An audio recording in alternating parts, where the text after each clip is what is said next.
Hello everyone, welcome to the KZGN News. Today we'll bring you news about ISIS's new weapons capability, news from Tuesday's elections, news from the Kern County Supervisors meeting on Tuesday, news of yet another illegal immigrant murder crime spree, today's gas prices, weather, sports, and much more. From the Rademacher Hills to Bee Mountain and the mighty Sierras, Ridgecrest to Inyokern and China Lake, this is your news for the Indian Wells Valley with the KZGN News Crew. Hello, I'm Tom Whitnick. Thanks for joining us for the news affecting Ridgecrest and the Indian Wells Valley. In breaking news Wednesday morning, U.S. military officials have acknowledged that ISIS has been using chemical weapons. It's interesting that no one had reported on this before. U.S. officials have been keeping this secret for some reason.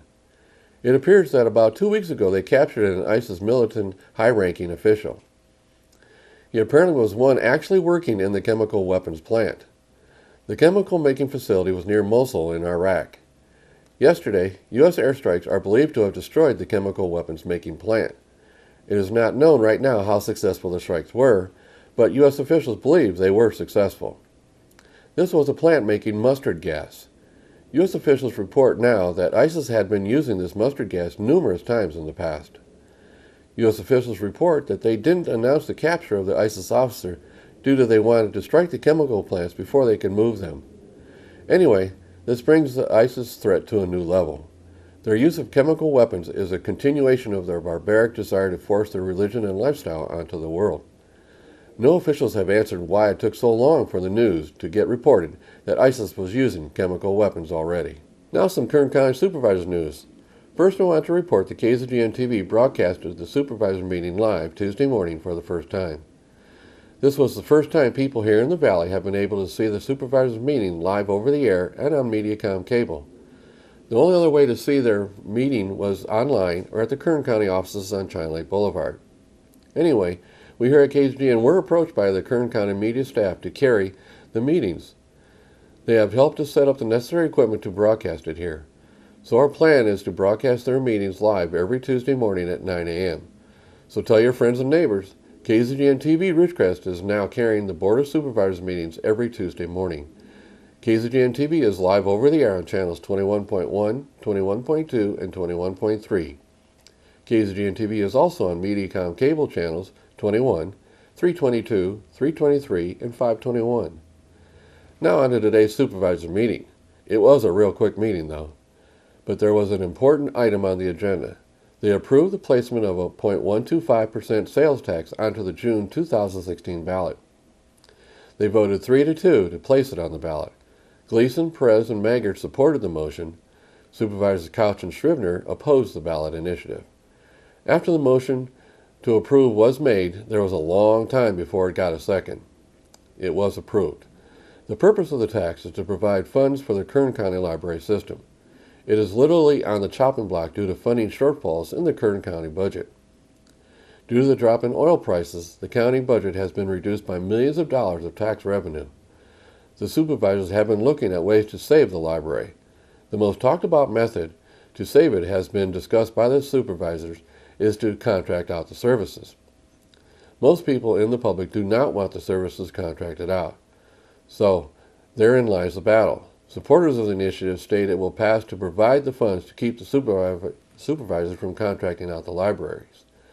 Not to mention that many of the library buildings needs repairs. Repairs that are long overdue because of funding shortfalls. If it is worded specifically to support library services and not just a general sales tax, it will require a 2/3 approval to pass. The dissenters on the board do not believe it will pass and that the cost of paying for the election will be wasted money. So it'll be on the June ballot and we get to decide whether we want another tax. Now the latest on an illegal immigrant crime spree. Authorities have announced the end to a massive multi-state manhunt for an illegal immigrant police say was responsible for a killing spree that claimed 5 lives. Now, critics are blaming a weak border policy for the suspect being in the country in the first place after reports surfaced that he'd been deported in 2004, and he was arrested for domestic violence last year, but escaped a second deportation. This wasn't Pablo Serrano Vitorino's first run-in with the law. Immigration Customs Enforcement officials say they attempted to flags Serrano Vitorino for detention and deportation, but an apparent clerical error let him walk free. Police say he fatally shot 4 people Monday at his neighbor's home in Kansas, and then killing another man about 170 miles away in a rural Missouri house. He was arrested early Wednesday morning after an extensive manhunt. The Highway Patrol told the Kansas City Star that Serrano Vitorino was arrested in Montgomery County, Missouri. The suspect was found lying on a hill just north of Interstate 70, and no shots were fired. The manhunt for him, that included helicopters, police dogs, and at least one SWAT team, began late Monday after the first shooting. One of the 4 men managed to call police before he died. The motive of the shootings are not known at this time. The manhunt shifted Tuesday when a truck Serrano Vitorino was believed to be driving was found about 7 a.m., abandoned along I-70 in central Missouri, about 80 miles west of St. Louis. About 25 minutes later, sheriff's deputies responded to a shooting about 5 miles away at a Montgomery County home and found the body of a 49-year-old man. U.S. Immigration and Customs Enforcement said in a statement Tuesday night that Serrano Vitorino of Mexico had been deported from the U.S. in April 2004 and illegally re-entered on an unknown date. So that's another example of a serious illegal immigration crime spree that could have been prevented. Yet we have a Democrat Senate that won't pass Kate's law, and a president that said he wouldn't sign it if it came to his desk. Clearly, Washington is not listening to the majority of the people. Hence, an angry public is supporting a change in Washington politics. The president has a 65% disapproval rating, and Congress has a 70% disapproval rating. And the establishment Washington politicians don't understand what we are so angry about. Now the latest election coverage. Well, we just had another Super Tuesday. We had elections in Michigan, Mississippi, Idaho, and Hawaii. The big news from the election is that Trump continues his dominance of the Republican race by winning 3 more states. Trump won Mississippi, Michigan, and Hawaii. Cruz won Idaho. On the Democrat side, Clinton won Mississippi, and Sanders pulled out a miracle win in Michigan. Even though he just barely won Michigan, the fact is that he won it is amazing. The latest polls had him 20 to 30 points behind Clinton, so the pollsters really missed that state. And the real concern for the Clinton campaign is that this was a northern state that she'll need in the national election if she winds up the nominee. On the Republican side, Trump won hands down in all 3 of his states. They weren't even close. Cruz took 2nd place in those states, and Kasich and Rubio traded 3rd and 4th place from state to state. The worst performance was by Rubio. He was so low that he won no new delegates. One race even had him with only 5% of the vote. There are rumors that Rubio's supporters are even telling him to get out before Florida, because if he loses Florida, it could end his whole political career. I guess we'll have to wait to see if he does. The current Republican delegate count is as follows. Trump is at 458, Cruz is at 359, Rubio at 151, and Kasich at 54. It takes 1,237 delegates to win the Republican nomination. The current Democrat delegate count is as follows. Clinton leads with 1,221 and Sanders at 571. It takes 2,382 delegates to win the Democratic nomination. Now stay with us for more news about yesterday's elections when we come back.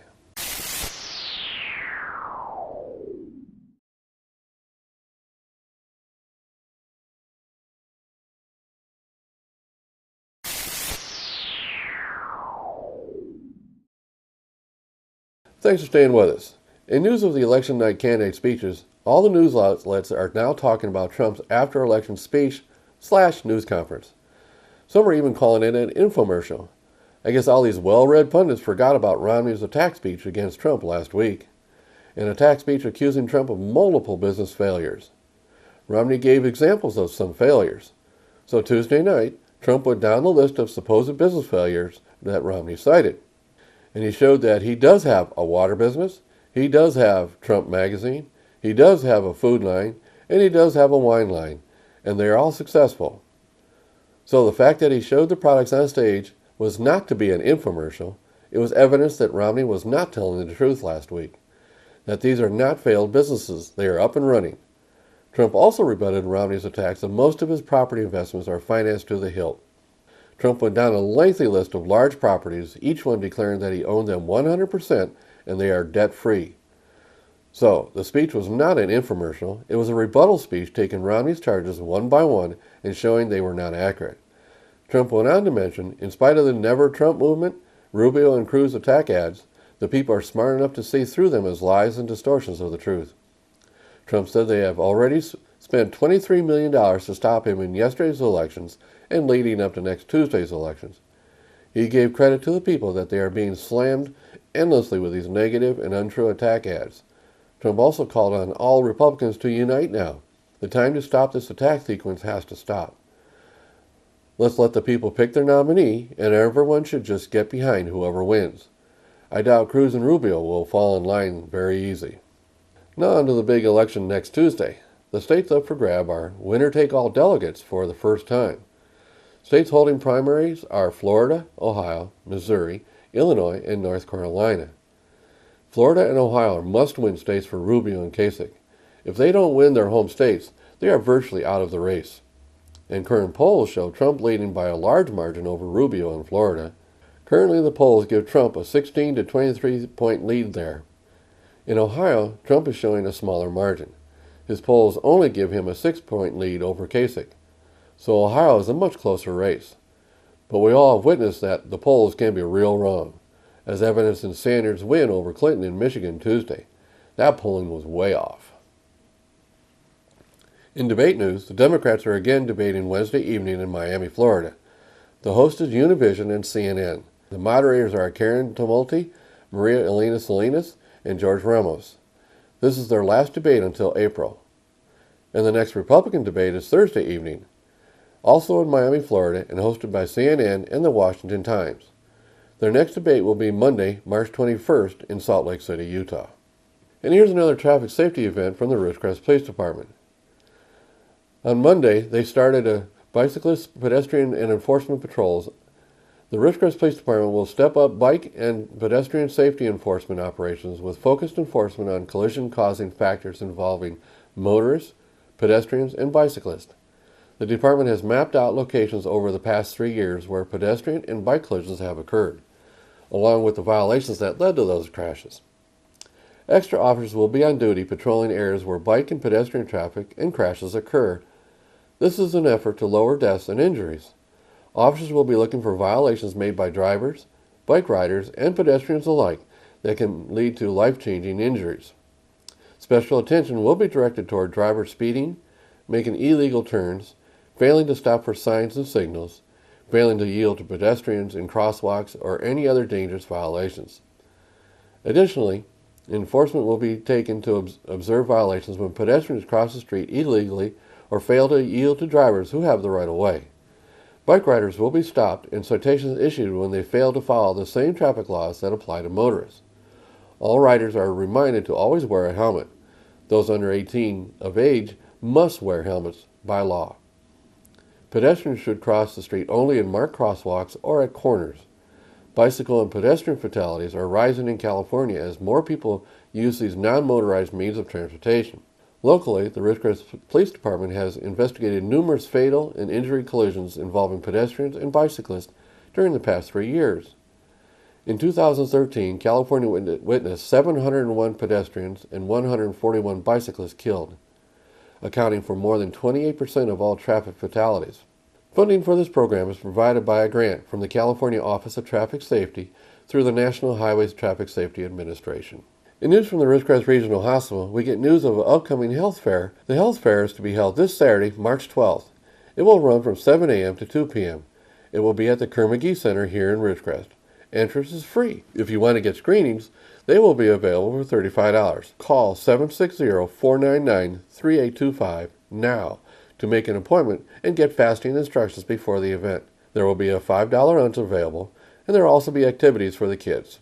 Now, in KZGN continues effort to provide news and information you've asked for, here are today's gas prices for Ridgecrest and some surrounding areas. Well, since my last report on Monday, local prices continue to hold steady. We still have the lowest prices in all the areas we're monitoring. As of this morning, Ridgecrest is ranging from $217 to $279, Lancaster from $239 to $289, the LA Valley area $233 to $259, and the Bishop area $260 to $279. Tune in Mondays, Wednesdays, and Fridays for updates. We at KZGN always suggest you shop locally to support our local economy. Remember, when you pay sales tax out of town, you're helping those cities pave their streets instead of here. Now stay with us. After the break, we'll have weather and sports.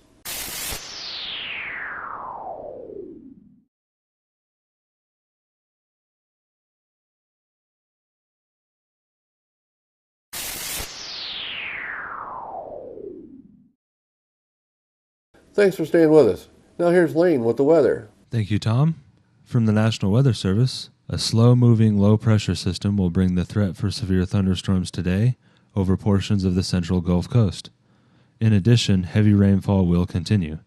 Additional rainfall amounts could exceed 8 inches over portions of eastern Texas, Louisiana, and Arkansas, which may lead to significant flooding. Temperatures across the nation. Carolinas at 67, Georgia at 73, Arkansas at 61, northern Texas at 59, Arizona at 71, and Los Angeles at 67. And for us locally, tonight, mostly clear with low around 43, west wind 5 miles per hour. Thursday, sunny with a high near 77, southwest wind 5 miles per hour. Thursday night, mostly clear with a low around 37, southwest wind 10 to 15 miles per hour with gusts as high as 20. Friday, a 30% chance of rain, partly sunny with a high near 69, south-southwest wind 10 to 15 miles per hour with gusts as high as 25. Friday night, a 40% chance of showers, mostly cloudy with low around 45, west wind 15 to 20 miles per hour with gusts as high as 40. Saturday, mostly sunny with a high near 68, west wind 5 to 10 miles per hour. Saturday night, partly cloudy with low around 47, southwest wind 10 to 15 miles per hour with gusts as high as 25. And Sunday, partly sunny with a high near 68, west-southwest wind 10 miles per hour. And that is your forecast for the IWV. Now back to Tom. Thanks, Lane. And now here's Tom Heck with sports. And a very pleasant Wednesday early evening to everyone. Let's talk about Saracoso baseball. Saracoso drops their second conference game of the season. They lost to Rio Hondo yesterday down in Whittier. They had a 7-0 lead at one time, only to see Rio Hondo come back and defeat the Coyotes by a score of 12-8. Now the team's had a very good season. There are 10 wins and 5 losses overall. Justice Scott in his second year is doing a tremendous job. Got great kids. Come on out and watch them. They'll be home on Thursday. That's tomorrow. Game starts at 2 o'clock. They play Victor Valley College. That game will also be on radio 12:40 a.m. and SaracosoBaseball.club. Then on Saturday night, we'll have a night game, our only one of the season, at 6 o'clock against Barstow, the crosstown rival. And Saracoso looking to beat Barstow for the first time in 2 years. They lost all the games last year to Barstow and the year before also. Brian King, former assistant at Saracoso, is the Barstow coach. All right, let's talk about the NBA a little bit. Last night, the Lakers get 2 wins in a row. They beat the Magic 107-98. The Lakers coming off a big win against Golden State. Their treat of the year, so to say. They won by 17 points Sunday at Staples against the best team in basketball. Now, the Clippers also won last night, a good night for the LA teams. They beat Dallas easily down in the Big D, 109-90. San Antonio just keeps rolling along, 116-91 over Minnesota. Atlanta, Denver, Toronto, and Portland also get wins. Now, football fans, the Chargers of San Diego have signed Antonio Gates to a 2-year contract. Gates has been at that tight end position the last 8 seasons, a definite All-American, All-Pro player who has really been a difference maker for the Chargers. Not only can he has great hands, he's also a great blocker. All right, NCAA basketball, Gonzaga, 18 tournaments now in a row. They're automatically going to go. They were maybe a bubble team if they hadn't won last night, but they beat St. Mary's. They win the West Coast Athletic College tournament, and they will be in the NCAA tournament. Now, St. Mary's, though, the team that they beat last night, will probably be a bubble team, 50-50, whether they'll get in. Farley Dickinson defeats Wagner. They get an automatic bid from the Northeast Conference. And Wright State loses to Green Bay. Green Bay, out of the Wisconsin area, gets a automatic bid. They're the Horizon League champions, so another automatic bid has been given out. This is going to be a great fun week. You got the Big East tournament this week starting today, the ACC tournament starting today, and you've also got the Pac-12 tournament along with the Big West tournament beginning Thursday. That's your sports for this Wednesday. I'm Tom Heck for KZGN. So that's the news for today. Office at KZGN-TV know you have a choice in what you watch for e-news. We all thank you for choosing KZGN-TV, Ridgecrest's only locally owned community TV station. Now stay tuned for Ridgecrest Talk coming up next.